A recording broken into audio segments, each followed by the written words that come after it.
Hey YouTube, I really don't have much of a channel, but thought I would at least start doing a few things. I saw, I watched Tim and Dan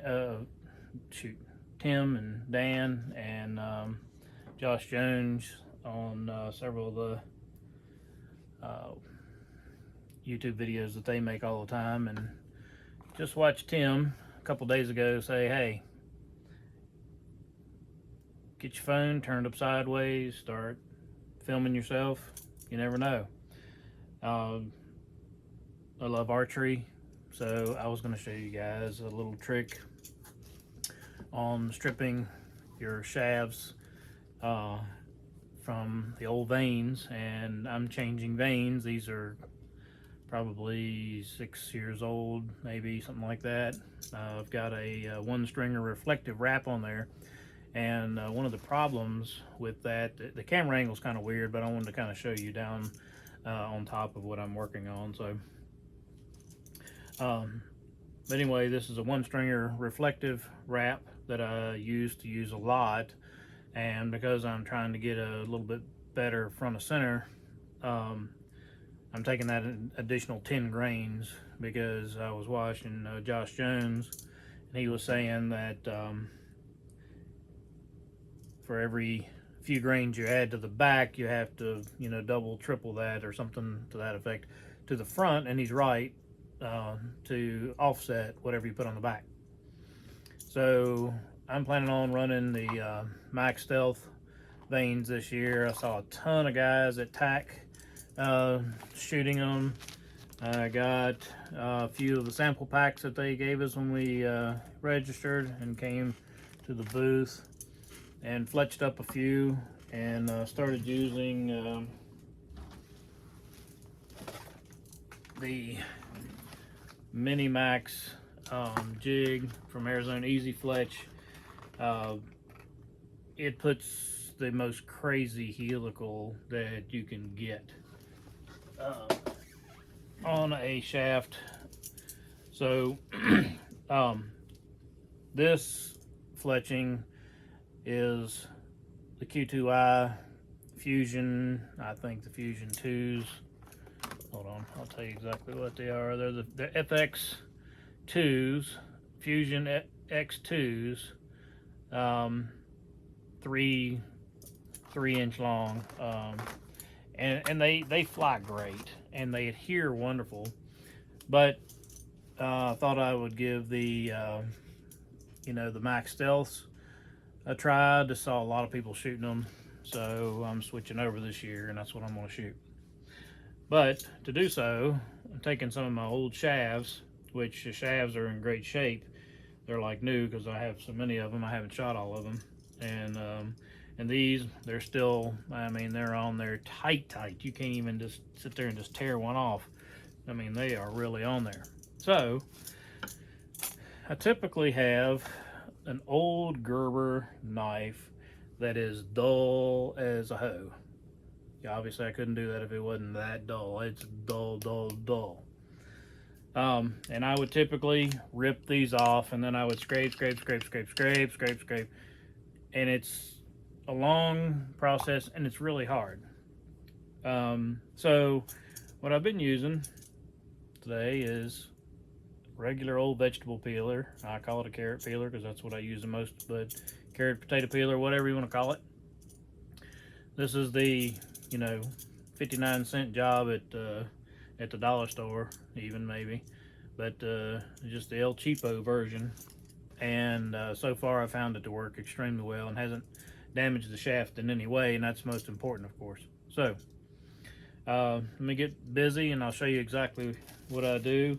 This is just an old trash can, and this is actually an old 15-gallon drum, and I cut the top off of it, and it just makes a handy little trash can. Sorry for the mess in the background. This is not I have so many things going on in my shop that that's never really clean. But anyway, this is my little basement shop that I play in all the time, and so I've got stuff kind of stuck everywhere, and you can see all my shafts that I'm always working on or playing with. So Anyway, but this I like this because it's really stiff. It's an old drum, like I said, and it's really rigid, and that's important. That's part of the process for me.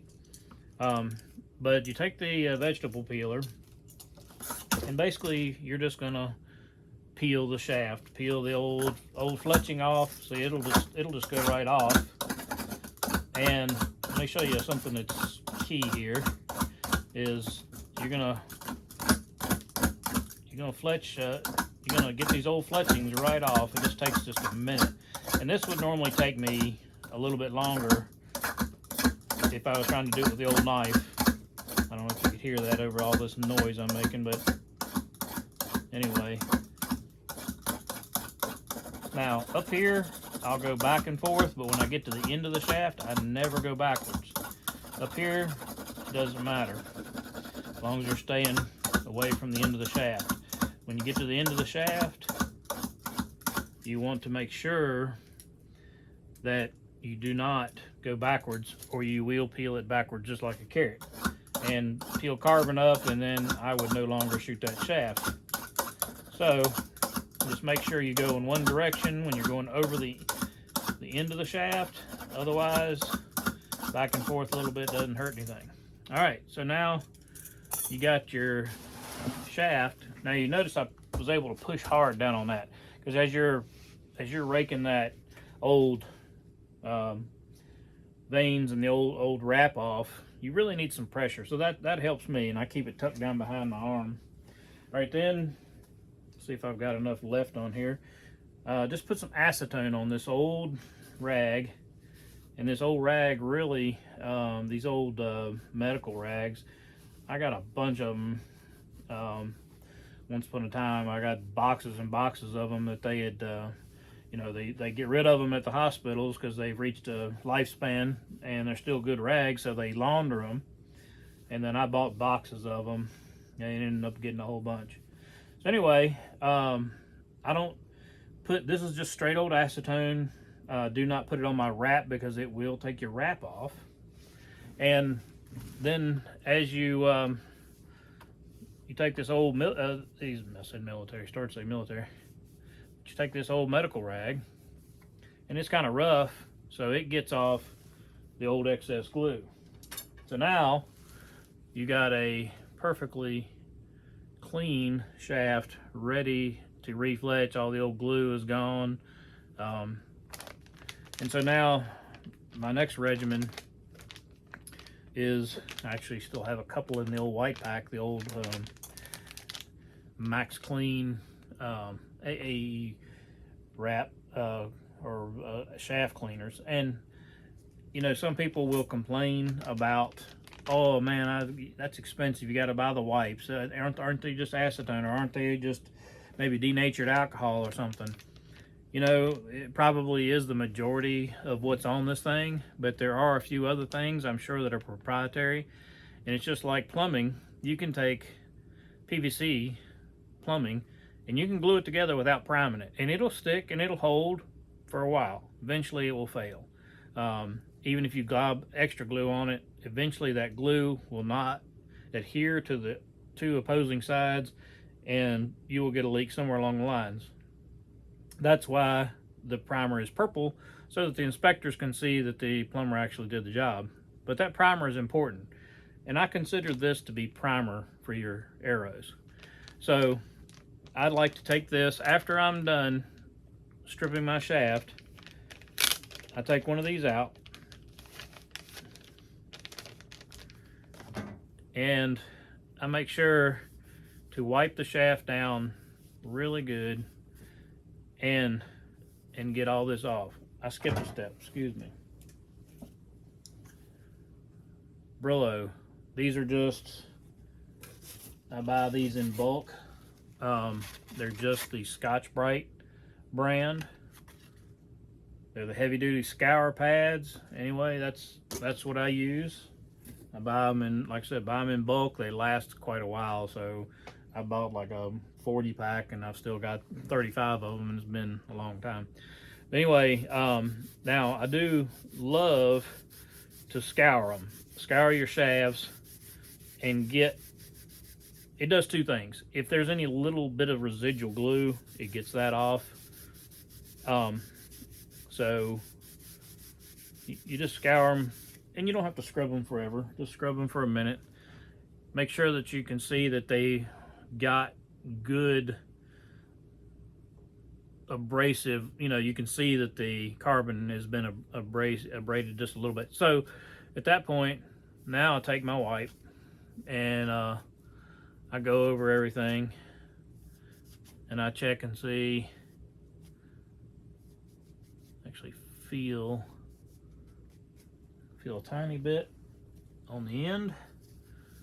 So I'm gonna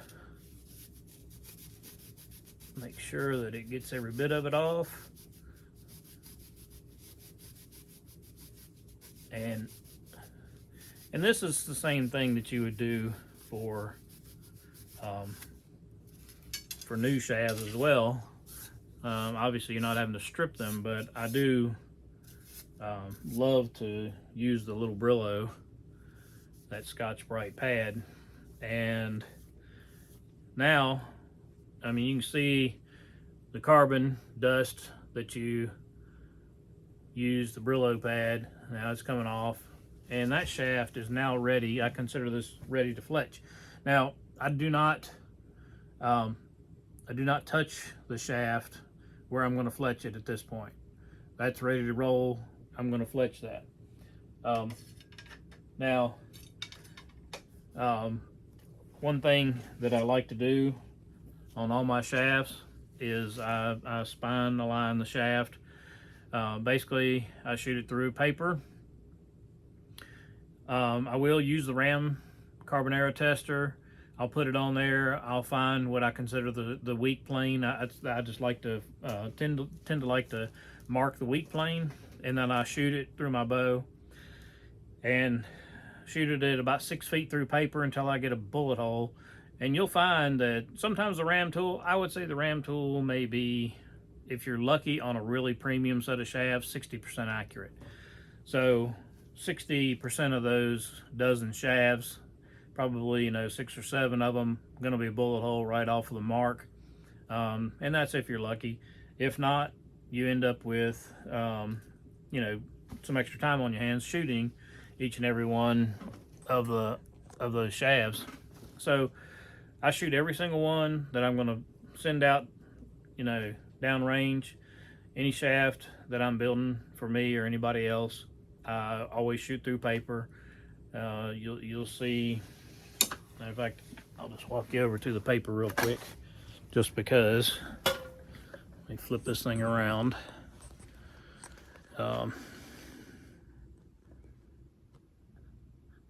Well, obviously I'm not smart enough to know how to do that real quick. So anyway, this is that's an example. You see all the ones up here from previous that I've rolled up, and there's more down there. So as you can see, some are good, some are bullet holes, a lot of them are not.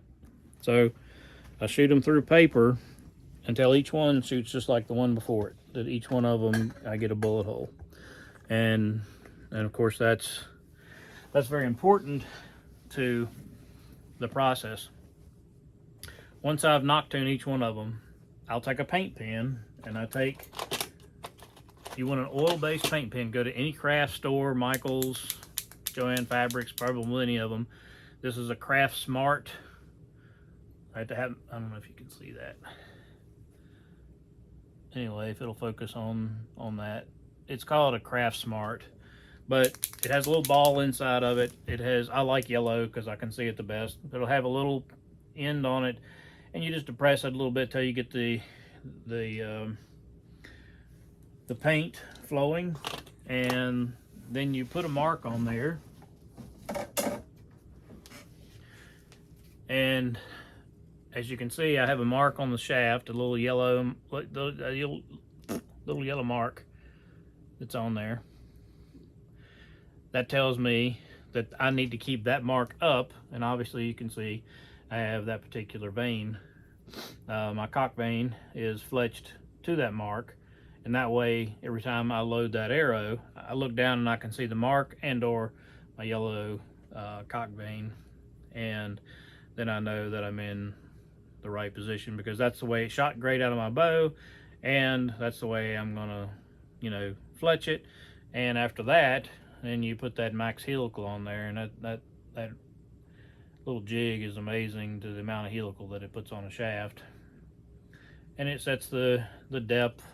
It's a little bit further down than I typically would fletch, probably by 1/2 to 3/4 of an inch, but that really doesn't bother me.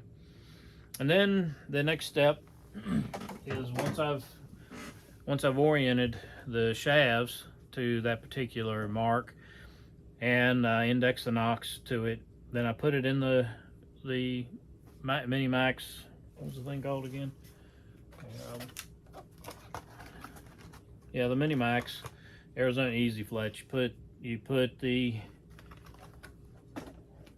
arrow in that, and inside of there is a knock receiver, and you can orient your mark or the cock vane to that particular spot. So there's a knock receiver in there, and you can, when you put the knock down into it, it'll engage it, and then you can twist it till it gets it perfectly lined up with the off color arm that's on that fletcher, and then you were able to close it up, and that cock vane will be on that mark, and each arrow will be the same after that. So then you put your 3 vanes in there, your whatever vanes you're using, but if you're using these, the Max Stealth vanes, you use that, and you get your Max Weld pin, primer pin, you get the end started a little bit, and you press it down, get a little bit of the fluid in there flowing out, and then you wipe each base of the vane, and I give it, obviously by the time you do all 3, the first one's dry. It takes you maybe 10 seconds to do the whole thing. And then after that, I have been using with great success, and I really like this stuff, but I've been using the Starbond. It's a medium, Starbond medium. It's just in this green label, and if you see right below where it says Starbond, it says flexible medium thick. So what it is the thickness gives you probably roughly honey consistency, so it doesn't run out real fast. That's the only thing that I didn't care about the Max Bond, is that it's thick, but it's still a little bit juicy. So and the other thing that I really like about this stuff is that they give you these little teeny applicator tips, and those things are like the bomb. Okay, you slide that on your bottle, and then when you go to apply that bead of glue, you can put the tiniest amount. And when I use these little tips, I never have to use a Q-tip and spread it or add some or take some away, because I used to use a Q-tip every time and work that thing, make sure I get everything the right amount of glue, because you don't want too much. Too much is worse than too little. So I didn't want it goobed on there, so I'd have to take a Q-tip, and as you can see, I have this huge thing of Q-tips in here because I use Q-tips in the archery industry all the time. And I'll work the base of that vane over. But with this teeny little applicator, I can just put the thinnest little amount, and then I can actually use the tip to spread that around so that it gets a nice even coat over that base of that treated, that primed, if you will, base of the vane. And then once you get that thing coated just perfect, I do all 3, and then I fold it up immediately, put the cap on, do the little spring-loaded deal, and then I hang it, put it upside down. When I say upside down, I just have CPVC things that I've made to hold my arrows, as you can see, and those little stands, I just put the arrow in there until, I don't know, I leave it for maybe 2 minutes and set a timer, do something for 2 minutes. While that's drying, at the end of the 2 minutes, The veins are always set, never had any issues, so that's why I've always done 2 minutes. After I put the pull the vein out, I'll take a Q-tip and I'll go down the base of each vein, make sure there's nothing extra goobed out. If it is, I'll wipe it up with that Q-tip, and then I take a little dab of NPV. Now I like this NPV cement the best so far. I used to use platinum, Fletch-Tite platinum, but it's stringy, and as you start it out of the tube, your hand heats up the tube and then it continues to push it out, so I have to keep a paper towel handy to try to keep up the mess. And it's a great glue. It works well. It works because it's very flexible.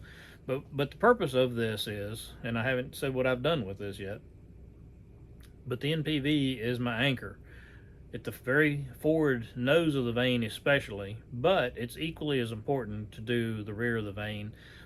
And what you do with the rear of the vein is you put a dab on there so that it covers the base, goes up over the edge of the base, and then down onto the shaft. And you don't put a huge gob, you just put enough to coat it so that it has a good coating. You do the same thing on the front, and I may put just a touch more on the front because I want that thing to completely encapsulate the front of that vein. And the reason I want that is when you're shooting and you happen to shoot deep into a target, or you go through a target, if it's the least bit sticking up, you're gonna rip that vein off. And not just a target. Let's say you're out here shooting it and you shoot into the grass, or you put a judo point and you go out here and you're just plinking around.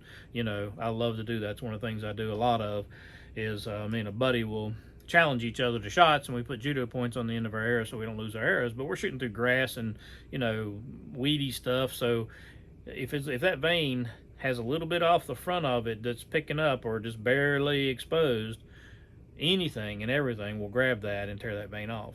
So by putting a little dot of this stuff, this MPV, on the front and the rear, and the reason I do the rear is if you have a really hard impact, if you shoot into something, a hard block target is pretty abrupt stop for any arrow.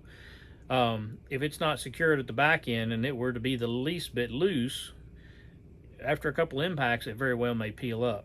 And this is just insurance. That's all this stuff is. And it just keeps you from having to re-fletch as often, and it really works. And that right there is the hardest thing for me when I go to strip arrows that are glued straight onto the shaft. That's the hardest thing to get off, is those two little dots of glue that I put on the front and the back. The rest of it comes right up most of the time. All right, so after that, I let them set, and you can shoot them within literally probably 20 minutes. After that, and I put a little fan on them so that it helps keep the glue moving off and drying up any of the vapors coming off the glue. So I do put a fan on them. Most of the time I leave mine overnight. That's just me, but like I said, you can probably shoot them in 15 or 20 minutes and they'll be fine. But my preference is I leave them overnight and then shoot them the next day, because most of the time I like to let the glue dry completely. All the components are dried and done, and then I take and throw them on a scale and weigh my arrows out and try to get everything within a certain tolerance on that, plus or minus a grain. And then I take them out and shoot them, and I see which ones are out of the. Most of the time I make myself up a couple dozen if I'm going to go elk hunting or if I have a whitetail hunt or something. And I like to take, my preference is to take at least 2 dozen shafts. And do you ever need that many? Never. Never have I ever needed 2 dozen shafts. But if I'm out plinking around during the day, if I'm up in the elk woods, a lot of times during the day, we buy small game license every year, and we see the dusky grouse, and I made a little head that I took. I basically took one of the snarrow heads that is put out by that company and transformed it into a smaller head. Let me grab that real quick. I have one laying right here. So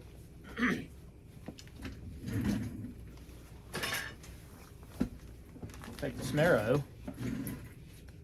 This is a 300 grain, I don't know, 3-inch maybe, whatever the smallest one that I could buy at the time. But I'd guess that to be about 3 inches. And I put it in the vise and take a pair of vice grips, and I grab the end of these little points that I have sticking out here. And this is a really hard wire. I don't know what this wire is, but it's very very tough. Anyway, I just pull the wire until I get a very small diameter, maybe 1.25 inches, something like that. And the reason I do that is so that I can shoot my elk arrows. And I normally take a couple that don't shoot really perfect, that may be a little bit off on the group, that I'm not going to chance shooting at a big game animal. Whereas I'll put them on the end of those arrows and use them for grouse, because most of the time I'll get really close on a grouse. You know, I'm in 15 or 20 yards, and that arrow is not going to be an issue for me to really put that where I want it. And these heads, like I said, they're 300 grain, so they're a little bit heavy. But I'm shooting a 200 spine, so I'm not worried about spine issues, or 250 spine actually for my victories this year. And so it's not going to be an issue. And then when I get close up on a little grouse or whatever it is, it's no problem to, you know, pop that grouse. But hitting that grouse, you know, is a hard impact, and that little dot of glue on the front and the back, you know, that secures that, and you don't have any problems. But getting back to the number of arrows, I do that many so that I can get a dozen that weigh the same and that fly the same. And then those are my primary hunting arrows. So anyway, that was a very long video. Good gracious, we're at 26.5 minutes. And that was basically me doing some of the work, telling you how I strip, some of my prep, and that's how I do my arrows. And would love to hear if you guys have any comments on things, anything you think I should do different or need to do different, or have any questions about anything. Feel free to hit me up in the comments. And this is the first video in a very long time that I've made, so hopefully you'll find it helpful. And that's that. See you guys later.